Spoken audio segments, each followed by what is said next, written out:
Isang buwang isa-celebrate ng Sunday Pinasaya ang kanilang second anniversary.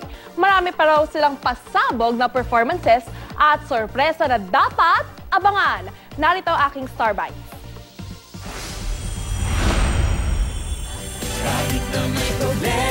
Mas pinabonggang production numbers at pinarami ring sorpresa at special guests ang asahan daw sa month-long celebration ng second anniversary ng Sunday Pinasaya.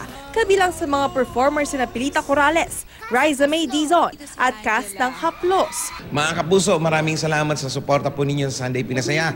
2 taon na po kami. Le-level up naman ito. Kaya abangan nyo ang mga kulitan, sayahan. Naging habit na nga raw ni Barbie Forteza ang magpasaya ng mga kapuso linggo-linggo. Ikinatataba rin ng puso niya na tumatak na sa mga Pinoy ang segment nila ni Wally Bayola na Star Buzz. Nakakatuwa kasi effort naman po talagang i-impersonate si Miss Kris Aquino. Kaya nakakatuwa na talagang na-appreciate nila yon at na-recognize ako ng marami.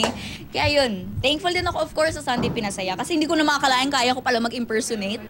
Si Gabby Garcia, blessing din ang mapabilang sa Sunday Pinasaya.